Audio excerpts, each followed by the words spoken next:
सर्व सुखे आज येथे चिवळली, सर्व सुखे आज येथे चिवळली, संतांची देखील चरणांमुझे सर्व काळ होतो आठवीत मनी फिटली ते धनी येणे काळे. तुका म्हणे वाचा राहिले कुंठीत, तुका म्हणे वाचा राहिले कुंठीत, पुढे झाले चित्त समाधान. सर्व काळ होतो आठवीत मनी फिटली ते धनी येणे काळे. पांडुरंगा करू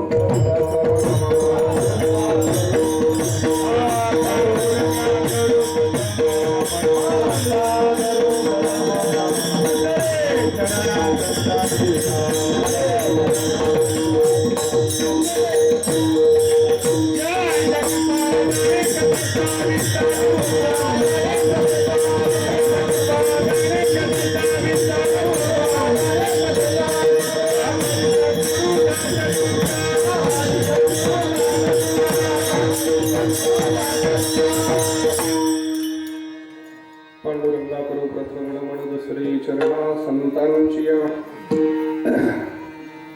त्यांच्या कृपादाने कथेचा विस्तार बाबाजी सद्गुरुदास तुका. सर्व सुखी आज येथे चिवळली, संतांची देखील चरणांबुजे सर्व काळ होतो आठवीत मनी फिटली ते धनी येणे काळे. वैद्यश परममूर्ती संत श्रेष्ठ जगद्गुरु तुकोबाराय महाराज यांचा अतिशय एक प्रासादिक आणि प्रसिद्ध असा 3 चरणाचा संत दर्शनाने मानवी जीवनावर होणारा परिणाम, संत दर्शनाचा मानवी जीवनाला होणारा फायदा, या 2 गोष्टी प्रामुख्याने जगद्गुरु तुकोबाराय महाराज या अभंगाच्या माध्यमातून आपल्या समोर मांडतात. आपलं परम पवित्र असणारं श्री क्षेत्र मुरंबी गाव प्रतिवर्षी हा उत्सव संपन्न होतो, पण ह्या वर्षी विशेषत्व या उत्सवाचं आहे. या उत्सवाला सुरुवात होऊन हे 25वे म्हणजे रौप्य महोत्सवी वर्ष आहे. या रौप्य महोत्सवी वर्षाच्या निमित्ताने ग्रामस्थांनी मोठ्या प्रेमाने, उत्कंठेने आणि भव्य दिव्य हा उत्सव आयोजित केला आहे. आजच्या या उत्सवातील आजची संकीर्तन सेवा माझ्या परम भाग्याने माझ्याकडे आले. तुम्हा सर्वांचा दर्शनाचा लाभ त्या निमित्ताने झाला. ज्यांच्याद्वारा ही सेवा मला अतिशय प्रेमाने मिळाली ते नाशिक जिल्ह्याचं वैभव म्हणावं लागेल, गायन शास्त्रातील आणि आपल्या गावचंच भूमिपुत्र माझे सन्मित्र हरिभक्ती पारायण अर्थात रोहिदास महाराज मते. सर्व ग्रामस्थांच्या सांगण्यावरून त्यांनी विशेषत्वाने प्रेमाने ही सेवा आळंदीत मला दिली. या कार्यक्रमाच्या निमित्ताने सर्वच परिसरातले आणि या क्षेत्रातले मोठी मोठी मंडळी इथे उपस्थित आहे, ज्यांचा पखवाज आपण ऐकता आहेत. खरं म्हणजे माऊलींची अनेक रूप जे असतील, माऊलींची अनेक रूप जे असतील, तर मला माहिती नव्हतं माऊली पखवाज सुद्धा वाजवतात. म्हणजे ते एक रूप म्हणजे आमचे माऊली चव्हाण आहे. अतिशय गोड महाराज. एक 5-7 पखवाजांचं नाव विशेषत्वाने महाराष्ट्रात घेतलं जातं, ज्यांच्या वाचनामध्ये अतिशय नाजूकता, ज्यांच्या वाचण्यामध्ये अतिशय गोडवा आणि पूरकता असते, अतिशय गोड लग्या. ते एक माऊली चव्हाणाचं मोठं नाव आहे. ते ह्या उत्सवाला ही सर्व मंडळी आहे. त्याच्यात मध्ये विशेष करून भरत महाराज पहिली चाल, भरत महाराज पुढे बसले. खरं म्हणजे ते भरत काय आणि भगवान काय आणि शत्रुघ्न काय आमच्यासाठी एकच आहे, तो काय विषय नाही. भरत महाराज फार गोड. आम्ही निवृत्तीनाथांच्या पालखी सोहळ्यामध्ये गोड चाली आणि अतिशय एन्जॉय फक्त भरत महाराजांकडे करतो आम्ही. असं एक व्यक्तिमत्व भरत महाराज आहे, आमच्या परिवारातलं व्यक्तिमत्व आहे. भगवान महाराज आमचे जुने आहे. मी त्यांना मुंडेगावून गाडीत बसवलं की मुंबईलाच न्यायचं, पण ते माझ्या ड्रायव्हिंगला घाबरतात म्हणून सध्या बसत नाही. असं हरिभक्ती पारायण सतीश महाराज मते गावातलेच आहेत. दिनेशजी महाराजांचं नाव हो दिनेश महाराज आहेत. आता पहिली चाल ज्यांनी गायली हरिभक्ती पारायण गणेश महाराज गवते या परिसरात नेहमीच महाराज असतात. अन्य बरीच मंडळी आहे परिचित नसतील. सर्व कीर्तनकार, प्रवचनकार, गायक, वादक, श्रोते, सज्जन, आभार वृद्ध, माता भगिनी, अजून कोणी आहे का महाराज? सर्वांच्या चरणाचं मी हार्मोनियम मूर्ती बाबा आहेत, चौकदार आहेत, विनेकरी आहेत, साऊंड सिस्टीम आहे, पचकेश्वरून बाबा आलेले आहेत. सर्वांच्या चरणाचं मी नम्रपणे दर्शन घेतो. नियोजित वेळेमध्ये हे अभंगाचं थोडंसं चिंतन आपण एकमेकात खेळीमेळी करून करण्याचा प्रयत्न करू. मस्त हे पाया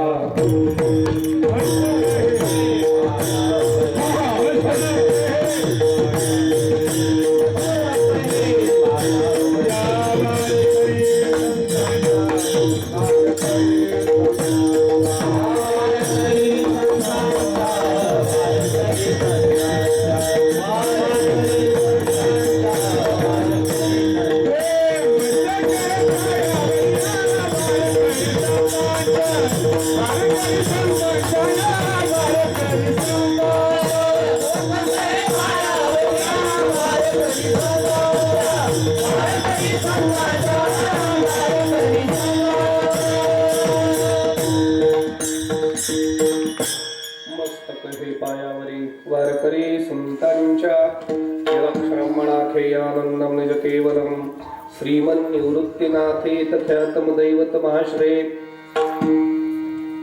सर्व सुखे आजी येथेची उळली संतांची देखील चरणांबुजे. सर्व काळ होतो आठवीत मनी फिटली ते धनी येणे काळे. अभंग 3 चरणाचा महाराजांचा आहे. अभंगाचा विचार आहे की महाराजांना संत दर्शनाने जो काही फायदा झाला आहे आणि महाराजांच्या जीवनावर संत दर्शनाचा जो काही परिणाम झाला आहे तो परिणाम आणि तो फायदा महाराज आपल्या समोर मांडतायत. महाराज म्हणतात एरवी जर आपण विचारात घेतलं तर अख्खं मानवी जीवन सुखाच्या मागे धावतंय. अख्खं मानवी जीव सुखाच्या मागे धावतो आहे. अगदी अजून कंसातलं बोलायचं झालं तर देव सुद्धा सुखाच्या मागे धावतोय. तो सुखरूप असेल ते द्या सोडून, पण अक्षरशः अवघं मानवी जीवन सुखाच्या मागे धावतोय. देव सुद्धा या सुखाकरिता वेडा झालाय, वैकुंठ सोडून इथं आलाय. म्हणजे जीव असो देव असो सुखाच्या मागे धावतायत. महाराज म्हणतात आमच्या बाबतीत फार वेगळं घडलंय, सुखच आमच्या मागे धावतंय. सर्व सुखे आजी येथेची ओळली पाठी मागे लागून आली. असं काय घडलं महाराज? विश्वातली सर्व सुख आपल्या पाठीमागे लागण्यासारखं आपल्या जीवनात काय घडलं? महाराज म्हणतात संतांची देखील चरणांबुजे. संत चरणाचं दर्शन झालं आणि त्या दर्शनाचा हा परिणाम विश्वातली सर्व सुख आमच्या पाठीमागे लागली. महाराज ज्या संत दर्शनाने, ज्या संत चरणाच्या दर्शनाने विश्वातली सर्व सुख आपल्या पाठीमागे लागली, आम्हाला एक सांगा महाराज, ते इतके अमोल असे संत दर्शन आपल्या जीवनात घडलेच कसं? आपल्याला त्या संतांचं दर्शन कसं झालं? महाराज म्हणतात ते सहज झालं नाही आणि सहज होतं ते संत दर्शनही नाही. सहजी घडत नाही तेच संत दर्शन असतं. त्याकरिता मी माझ्या जीवनामध्ये फार प्रदीर्घ अशी साधना केली. पिटली ते धनी येणे काळे. हा काळ विचारात घ्याल तर अनेक जन्माचा तो काळ आहे. मात्र मी असं नामस्मरण मी अखंड करत गेलो आणि मात्र ते नामस्मरण ह्या जन्मात मला भाग्याचं ठरलं. पिटली ते धनी येणे काळे. हा काळ माझा परम भाग्याचा झाला. त्या संत मायबापांचं चरणाचं दर्शन मला झालं. पण महाराज त्या दर्शनाचा काय परिणाम आपल्यावर झाला? त्या दर्शनाचा काय आनंद आपल्याला मिळाला? नाही, आम्हाला कधी दर्शन मिळेल काय सांगता येत नाही. कदाचित आमचा हा जन्म असाच जाईल, पण संत दर्शन होणारही नाही. आपल्याला जे संत दर्शन घडलं त्या दर्शनाची आपणास काय अनुभूती आली, त्या दर्शनाचा आपणास काय आनंद प्राप्त झाला? कमीत कमी आम्ही श्रवणासाठी आतुसलेलो आहोत. तुम्ही श्रवणाने आम्हाला सांगा. नेमकं काय आपल्याला आनंद मिळाला त्या संत दर्शनाचा? महाराज म्हणतात, सांगितलं असता मी, खरं म्हणजे आम्ही सांगायलाच आलो आहोत, पण अडचण अशी झाली, संत दर्शनाचा आनंद एका अवस्थेच्या पलीकडे माझा गेला. मी व्यवस्थेवर राहिलोच नाही. ती अवस्था इतकी सर्वोच्च आहे की आता माझी वाणी, माझी वाचा तो अनुभव सांगण्याकरता कुंठित झाली आहे. माझ्या चित्ताचं समाधान झालं आहे. असा महाराजांचा हा अनुभव या अभंगाच्या माध्यमातून महाराज आपल्या समोर मांडतायत. नियोजित वेळेमध्ये काही प्रस्तावना या अभंगाची भूमिका मांडून आपण प्रवेश करून अगदी बरोबर 11 वाजता हे चिंतन परमात्म्याच्या चरणी आपण समर्पित करणार आहोत. विठ्ठला विठ्ठला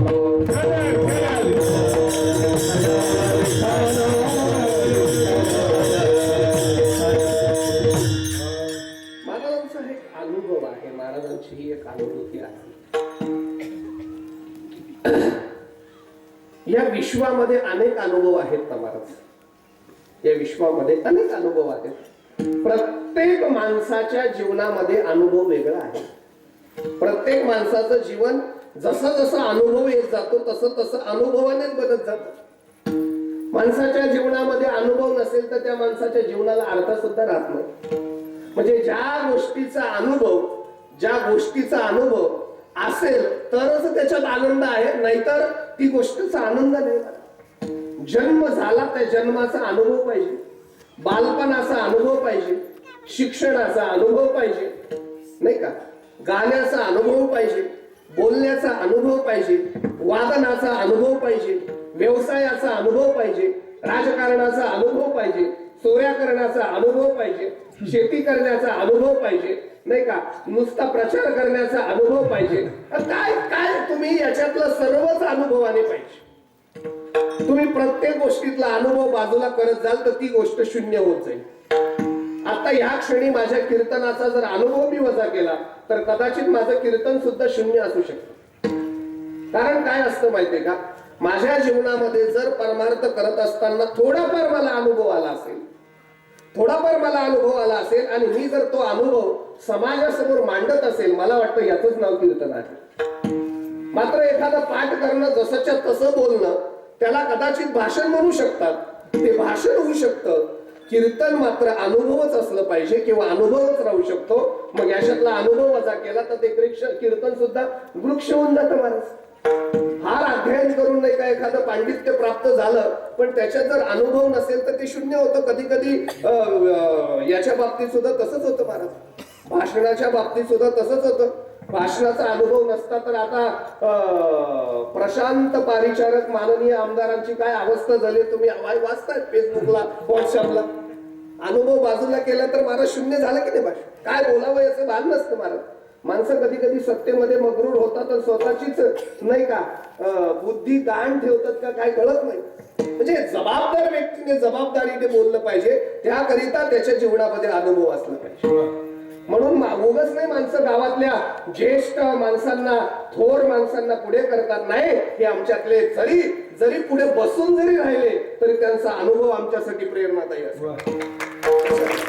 एखाद्या वेळेला तुम्ही आता हे 25वे वर्ष केलं, कदाचित तरुणांनी केलं असेल, मान्य करतो, पण तरुणांनी 25वे वर्ष करत असताना 25 वर्ष नाही, 50 वर्ष, 100 वर्षे अनेक वृद्धांनी, थोरांनी आपल्या गावात हा परमार्थाचा अनुभव रुजवला. त्याच अनुभवाने आपण पुढे चाललो आहे हे आपल्याला विसरता येत नाही. ते समोर जरी बसून राहिले, त्यांच्या डोळ्यातून येणारी एक तेज आपल्याला वेगळीच ऊर्जा देते आणि आपण त्या पद्धतीने कार्य करतो. अनुभव जीवनामध्ये फार महत्वाचा. या अनुभव ही एक शक्ती आहे महाराज. मला वाटतं अनुभव ही एक मानवी जीवनाला शक्ती आहे महाराज. तशा या जगामध्ये अनेक शक्ती आहेत, या जगामध्ये अनेक शक्ती आहेत. मला त्याचाही विचार करायचा नाही. मला वाटतं 3 शक्ती अध्यात्मामध्ये विशेष आहेत. 3 शक्ती अध्यात्मामध्ये विशेष आहेत. या अध्यात्मामध्ये एक शक्ती अतिशय बलाढ्य आहे, तिचं नाव भक्त आहे. या अध्यात्मामध्ये दुसरी शक्ती अतिशय बलाढ्य आहे, तिचं नाव भक्ती आहे. याच अध्यात्मामध्ये तिसरी शक्ती अतिशय बलाढ्य आहे, तिचं नाव भगवंत आहे. भक्त नावाची एक शक्ती आहे, भक्ती नावाची एक शक्ती आहे आणि याच विश्वामध्ये भगवंत नावाची एक शक्ती आहे. आता बघा याची गंमत अशी आहे, भक्त ह्या जगात असेल तरच भक्ती आहे, आणि भक्ती असेल तरच भगवंत येतो, नाहीतर तो कधी येत नाही, आला तरी जगाला कळत नाही. म्हणजे भक्तावर भक्ती अवलंबून आहे आणि भक्तीवरती भगवंत अवलंबून आहे. माझा तो विषय नाही बरं का, भक्त हा विषयच नाही आज, फक्त मी थोडासा विचार सांगून पुढे जाऊ इच्छितो. भक्त म्हणून भक्ती, भक्ती म्हणून भगवंत.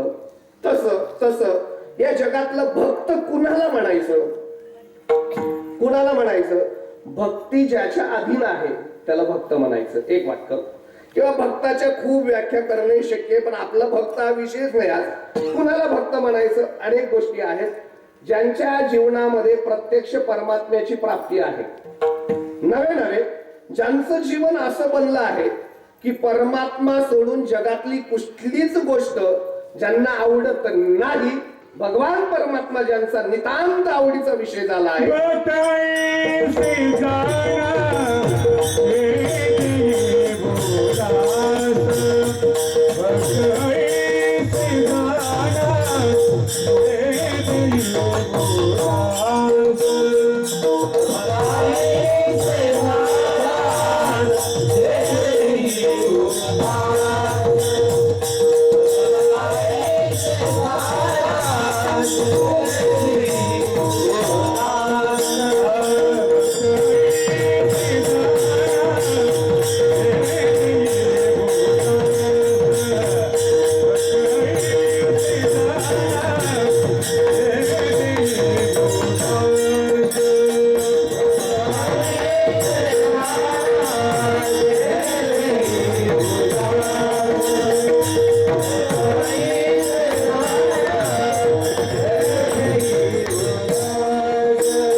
ज्यांच्या जीवनामध्ये अपेक्षा शिल्लक राहिली नाही त्याला भक्त जीवन म्हणतात. अन्याभिलाषितम शून्यम ज्ञानकर्मादि अनावृत्तम अनुकूले कृष्ण अनुशीलनम भक्ती उत्तमा. काहीच राहिलं नाही त्यांच्या जीवनामध्ये. खरं म्हणजे काय राहिलं नाही म्हणजे अजून एक गोष्ट सांगतो, त्यांच्या जीवनामध्ये जे आत आहे ते राहिलं नाही. तुकोबरा एका ठिकाणी भक्तीची व्याख्या करताना म्हणतात, भक्ती ते नमावे जीव जंतू भूत शांत होऊत काम क्रोध. ज्यांचा काम क्रोध शांत होऊत म्हणजे बाहेर पडला आहे, काम क्रोध बाहेर पडला आहे आणि जे अतिशय नम्र झाले आहेत पाहिजे तिथे आणि जे दिसेल त्याच्या समोर जे जे भेटे ते मानिजे हा भक्ती योग निश्चित जाण माझा, त्याला भक्त म्हणावं, त्याला भक्त म्हणावं. किंवा अजून आवडीचाच विषय झाला तर ज्यांची आवड जीवीची या जीवा प्रेम भावाची या भावा तुझं वाचवणी केशवा आणून आवडे तुझं वाचवणी केशवा, असं ज्यांचं जीवन त्याला भक्त म्हणावं, त्याला भक्त म्हणावं. काय काय ना आवडे अष्टभोग भोगणे माते नाही चाड, भक्ती प्रेम गोड. अष्टभोग सुद्धा आवडत नाही. त्याच्या पुढे तुकोबरांची सूक्ष्मता सांगून पुढे जातो. हे जाऊ द्या, भोग बीग हे सोडा, सर्व विषय. ज्यांना सुख आवडलं पाहिजे की नाही, सुख आवडलं पाहिजे की नाही? पण आता भक्त त्याला म्हणा, संसाराच्या सुखालाही जे विटतात, संसाराच्या सुखालाही जे त्रस्त होतात ते भक्त असतात. त्रासला हा जीव संसाराच्या सुखाला सुद्धा त्रस्त झाले आणि फक्त परमात्माच ज्यांना आवडतो, परमात्म्याशी जे एकरूप झाले, एकाग्र झाले, एकनिष्ठ झाले असे भक्त असतात. मला याच्या पुढे जाऊन बोलायचंय, आता ऐका, माझा मुद्दा फक्त ऐका. त्यांना भगवंत सोडलं तर काहीच आवडत नाही. माझी अडचण इथंच आहे, ऐका, माझी अडचण इथंच आहे. त्यांना भगवंत सोडलं तर काहीच आवडत नाही.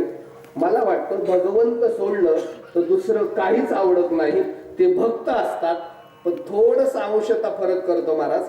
म्हणजे परमात्म्याची कृपा प्राप्त झाल्यानंतर स्वतःच्या आनंदामध्ये मस्तपैकी मग्रूर असतात, तल्लीन राहतात, स्वतःचा आनंद लुटतात, पण कधीच समाजाची खंत करत नाही. आपण त्याला भक्तच म्हणू चला. मात्र परमात्म सुखाचा आनंद प्राप्त झाल्यानंतर स्वतःच्या आनंदामध्ये तल्लीन न राहता प्रत्येक क्षणाला, प्रत्येक श्वासाला त्या समाजाची जे खंत करतात आणि त्या समाजाच्या सुखासाठी जे तळमळतात, मला वाटतं ते संत असतात.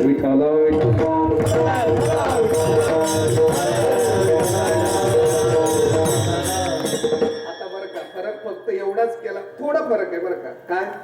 दोघांना परमात्म्याची प्राप्ती आहे. एक स्वतःचा आनंद स्वतः घेत आहेत आणि दुसरे स्वतःचा आनंद जगाला देत आहेत. ज्यांना देता आलं ते संत असतात, ज्यांना घेता आलं ते भक्त असतात. म्हणून भक्तामध्ये आणि संतांमध्ये हाच फरक असतो की जगातले भक्त संत असतीलच असं नाही, पण विश्वातली सर्व संत 101% भक्त असतात. संत हे भक्त असतातच, भक्त संत असतीलच असं म्हणता येत नाही. म्हणून भक्ताची एक स्वतंत्र यादी तयार होईल, पण संतांची करायला गेली तर ते भक्त सुद्धा असतील. अर्जुनाला काय म्हणायचं ते बघा बाबा, द्रौपदीला काय म्हणायचं, ध्रुव बाळाला काय म्हणायचं, उपमन्याला काय म्हणायचं, रावण बाबाला काय म्हणायचं. मला वाटतं हे सर्वच भक्त आहेत, हे सर्वच भक्त आहेत. काय माहितीये का, सर्व भक्त कसे आहेत, यांना परमात्मा प्राप्त आहे ना महाराज. पण एक लक्षात घ्या, स्वतःच्या बापाची मांडी मिळाली नाही, मला कोणीच येथून उठवू नये, म्हणजे माझं कधीच पद जाऊ नये, मांडी मिळावी याकरिता साधना करून देव मिळवणारे भक्तच असतात. पण या अनाथांना, अनेक जीवांना परमात्म्याच्या मांडी मिळावी याकरता तळमळणारे ज्ञानोबाराय, तुकोबाराय असतात. लक्षात घ्या. म्हणून संतत्व आणि भक्तत्व हा फरक एक किंचित आहे की जगातले संत 100% भक्त असतात, कारण त्यांनी देण्याचं काम केलं. मला वाटतं, मला दोष लागेल तरी सांगतो, पांडवांना मिळालेला देव कौरवांना सुद्धा देता आला नाही. मात्र ज्ञानोबाराय तुकोबारायांना मिळालेला देव विसोबा केसर असेल का रामेश्वर भट्ट असेल, त्यांना देता आला. कौरव पांडवांच्या नादी लागले आणि संपून गेले. कदाचित जर देहूत येऊन तुकोबारांच्या नादी लागले असते तर आजही भरत महाराज ते जिवंत राहिले असते, नाही का. ते संपून गेले, याचा अर्थ त्यांना योग्य दिशा मिळाली नाही. मला वाटतं आज सुद्धा रामेश्वर भट्ट जिवंत आहे, आज सुद्धा विसोबा खेचर जिवंत आहे. याचं एकमेव कारण त्यांना दूर अर्थात काही म्हणा, म्हणजे विरोधाभासातून का होईना ज्ञानोबाराय तुकोबाराय भेटले, म्हणून त्यांचं जीवन धन्य झालं. संत देण्याचं काम करतात आणि देण्याचं काम ज्यांना जमतं त्यांना संत म्हणतात महाराज. घेण्याचं काम ज्यांना जमतं त्याला प्रापंचिक म्हणावं. घेतात ते प्रापंचिक असतात, देतात ते पारमार्थिक असतात. आणि परमार्थामध्ये देता आलं पाहिजे. तुम्ही काही म्हणा, देता आलं पाहिजे. माझ्या ज्ञानोबारायांना देता आलं म्हणून ते संत, माझ्या तुकोबारायांना देता आलं म्हणून ते संत. कदाचित तुकोबारायांनी हा गाथा दिला नसता तर आता माझ्या माथ्यात कोणता अभंग राहिला असता, आता मी काय कीर्तन केलं असतं. देता आलं ना महाराज, देता आलं. ज्ञानोबारायांना ज्ञानेश्वरी देता आली. बघा तुम्ही, बघा पट्ट का न पट्ट, अहो तीच गीता अर्जुनाला घेता आली. की गीता अर्जुनाला घेता आली पण कोणाला कुठे देता आली? घेता आली पण कोणाला कुठे देता आली महाराज? देता आली नाही. पण तीच गीता माझ्या माऊलीच्या हातात माझ्या निवृत्तीनाथांनी दिली. माझ्या माऊलींना त्या गीतेचे नाही का, म्हणजे अर्जुनाने 9 ग्लास दूध पिलं, स्वतःच पिलं. पण माझ्या माऊली आपला 18 ग्लास दूध पिलं, स्वतःच पिलं. पण माऊलींना त्या 18 ग्लासाचे 9,000 ग्लास दुधाचे करता आले. अमृताचं शिंपण या विश्वामध्ये करता आलं. हे अर्जुनाला नाही जमलं, हे माऊलींना जमलं. म्हणून अर्जुन भक्त असेल तर माऊली मात्र संत आहेत, लक्षात ठेवा.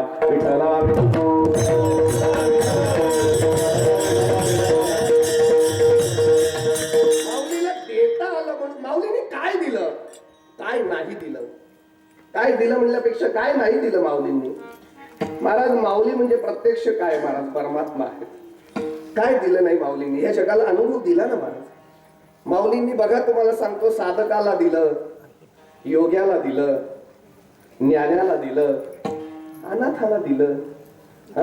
अनाथाची माय झाली, योग्याची माऊली झाली, साधकाचे मायबाप झाले नाही का, ज्ञानाचे आग्रगण्य झाले. देता आलं ना महाराज. माऊली म्हणजे काय नाही दिलं मला सांगा ना जगाला? प्रत्यक्ष तो मला सांगायचं माऊलींनी काय नाही दिलं. आणि सर्व जरी दिलं ना तर माऊलींनी या महाराष्ट्राला एक कन्या दिली महाराज. ज्ञानोबारायांना एक कन्या होती, माहिती का तुम्हाला? ज्ञानोबारायांना कन्या होती एक. ज्ञानोबारायांच्या कन्याचं नाव माहिती आहे तुम्हाला?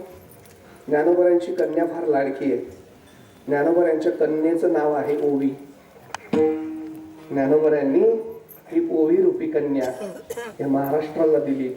तशी फार हटकी आहे, फार सुंदर आहे, फार रागीट पण आहे, फार क्रोधी पण आहे, फार प्रेमळ पण आहे, फार सौंदर्यवान आहे, फार गणाची व्यापकी आहे महाराज. ही ज्ञानोबारायांची कन्या जर बघितली, ज्ञानोबारायांची कन्या जर बघितली, ज्ञानोबारायांच्या कन्येने महाराज नऊवारी नेसली आहे. ज्ञानोबारायांची कन्येने नऊवारी नेसली आहे. पण त्या 9 वारामध्ये 9 रस भरून घेतलेत महाराज तिने. नवरस भरवी सागरू करवी उचित रत्नाचे आगरू. भावार्थ रूपी सुंदर त्या 9वारी साडीला तिने पदर घेतलाय. गिरीवरावरती तो पदर झळकतोय. भावार्थाची गिरीवरू निपजवी माये. ही जर ज्ञानोबारायांची कन्या जर बघितली महाराज, ज्ञानोबारायांची कन्या जर बघितली, तिला साहित्य आणि सोन्याच्या अशा सुगंध सुटलाय. साहित्य सोन्याचा सुगंध सुटलाय महाराज. ही ज्ञानोबारायांची कन्या ज्याच्याकडे बघेल ते पाखंडाचं दरकुटे होऊन जाईल महाराज. आणि ज्याच्याकडे बघेल त्याला वागवत आवाटी, त्याला बोलायला भाग पाडेल महाराज. ज्ञानोबारायांची कन्या, ज्ञानोबारायांच्या कन्याचं महाराष्ट्रावर लक्ष पडलं तर ही मराठ्याची नगरीच महाराज ब्रह्मविद्येचा सुकाळ भोगायला लागली. पण ही ज्ञानोबाराची कन्या इतकी कधी कधी नादी आहे, कधी कधी स्वतःच विसरते आणि नुसतं गुरुचंच स्तवन करत बसते. गुरुचं स्तवन करत